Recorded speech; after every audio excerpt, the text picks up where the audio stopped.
Right manager কি, right manager কেন দরকার এবং কিভাবে রাইট ম্যানেজারের জন্য আবেদন করবেন সেই বিষয়ে আজকের এই ভিডিও শুরুর আগে অনুরোধ করব, ভিডিও দেখে যদি ভালো লাগে আপনারা লাইক কমেন্ট এবং শেয়ার করবেন।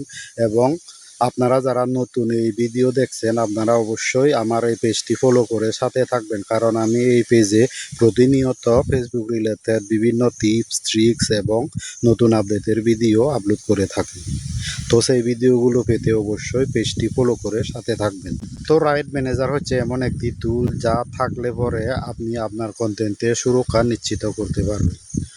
আপনার যদি রাইট ম্যানেজার না থাকে এবং কারো যদি রাইট ম্যানেজার থাকে, সে যদি আপনার অরিজিনাল কন্টেন্ট নিজের ফেসবুক আইডিতে আপলোড করে ফেসবুকের কাছে দাবি করে যে এটাই আমার আসল অরিজিনাল কন্টেন্ট এবং সেই ভিত্তিতে আপনাকে যদি কপিরাইট স্ট্রাইক দেয়, তাহলে আপনার উপর ফেসবুক অ্যাকশন নিতে বাধ্য হবে, যার ফলে আপনার কপিরাইট স্ট্রাইক আসতে পারে এবং আপনার আইডিও ফেসবুক ব্লক করে দিতে পারে। তো এই হচ্ছে রাইট ম্যানেজার না থাকার অসুবিধা। ভিডিওটা খুবই লম্বা করে আপনাদের সময় নষ্ট করতে চাই না বন্ধুরা, আমি একটা ছোট্ট স্ক্রিন ভিডিওর মাধ্যমে আপনাদেরকে বুঝিয়ে দেব কিভাবে রাইট ম্যানেজারের জন্য আপনারা ফেসবুকের কাছে আবেদন করবেন।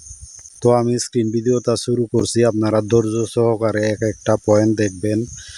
যদি ভালোভাবে না দেখেন তাহলে আপনারা বুঝতে পারবেন না যে কিভাবে আবেদন করবেন। তো ঠিক আছে বন্ধুরা, আসুন শুরু করা যাক। প্রথমে আপনারা ক্রোম ব্রাউজারটা ওপেন করে নেবেন। ওপেন করে নেওয়ার পর সার্চ বারে লিখবেন ফেসবুক রাইট ম্যানেজার।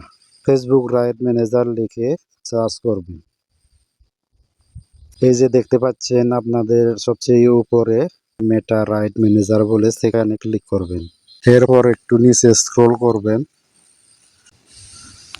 স্ক্রল করার পরে যে দেখতে পাচ্ছেন এখানে আমি জুম করে দেখাই, right holder scan apply here রয়েছে, এখানে ক্লিক করবেন। তার আগে একটা কথা বলে রাখি, আপনারা অবশ্যই ক্রোম ব্রাউজার ওপেন করার আগে আপনারা যে ফেসবুক আইডিতে রাইট ম্যানেজার নিতে চান সেই আইডি দিয়ে ক্রোম ব্রাউজারটা লগ ইন করে রাখবেন।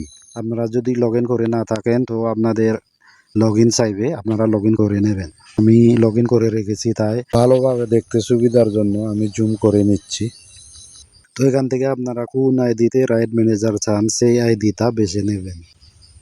তারপর নিচে রয়েছে আপনি ভিডিওতে না ছবিতে নাকি অডিওতে রাইট ম্যানেজার নিতে চান, আপনারা সেই ক্যাটাগরিটা সিলেক্ট করবেন।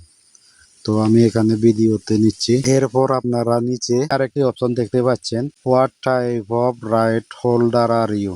এখান থেকে তিনটা অপশন আছে, এই তিনটা অপশন থেকে আপনারা ইন্ডিভিজুয়াল ক্রিয়েটর যেটা রয়েছে সেটা বেছে নেবেন। তো নিচে আবার আরেকটা অপশন আছে প্রাইমারি রাইটস হোল্ডার নামে, তো এখানে আপনারা আপনাদের নাম লিখবেন। তারপর আরো নিচে আছে how often do you publish content, এখানে আপনারা সিলেক্ট ওয়ান ক্লিক করবেন। ক্লিক করার পর এই যে আপনাদের অনেকটা অপশন এসেছে, এখান থেকে আপনাদের সিলেক্ট করতে হবে আপনারা কিভাবে কন্টেন্ট আপলোড করেন। তো আমি ডেইলি আপলোড করি তাই আমি ডেইলি সিলেক্ট করলাম। এরপর আছে have you issue a copyright report on Facebook before, এখানে আপনাদের আগে যদি ফেসবুকের কপিরাইট ইস্যু থেকে থাকে আপনারা ইয়েস দেবেন, আর যদি না থাকে তো নো দেবেন। আর একটি অপশন দেখতে পাচ্ছেন, সেখানে আপনারা আপনাদের ইমেল অ্যাড্রেসটি দেবেন। এরপরে আরেকটি অপশন রয়েছে যেখানে একটি খালি ঘরে কিছু লিংকের মতো দেখাচ্ছে, সেখানে প্রেস করে আপনারা ফেসবুকে যে ধরনের ভিডিও আপলোড করে থাকেন সেখান থেকে একটা ভিডিওর লিংক কপি করে এখানে পেস্ট করে দেবেন।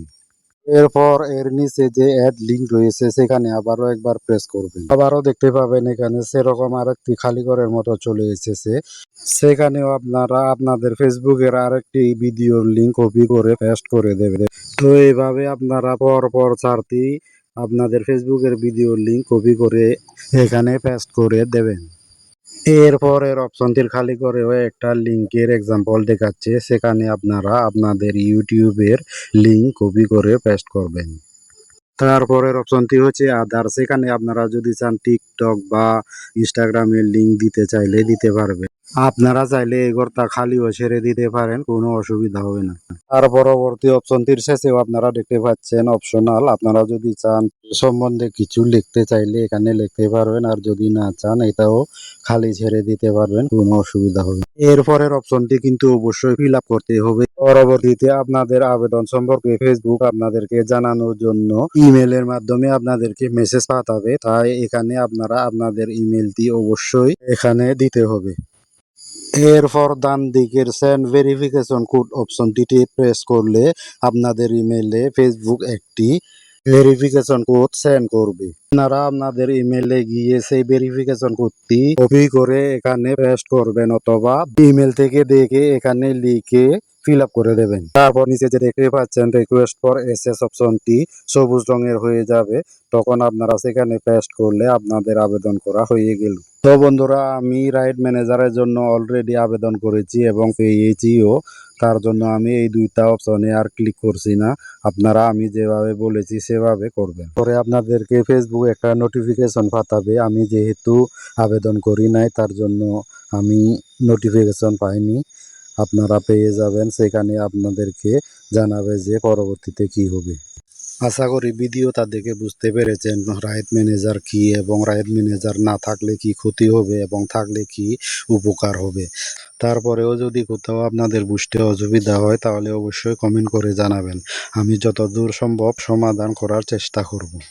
তো আজকের জন্য এতটুকুই। আপনারা ধৈর্য ধরে ভিডিও দেখার জন্য আপনাদেরকে অনেক অনেক ধন্যবাদ। আপনাদের সাথে দেখা হবে আরও আগামীতে এমন একটি ফেসবুকের বিভিন্ন টিপসের ভিডিও নিয়ে। ঠিক আছে বন্ধুরা, সবাই ভালো থাকবেন।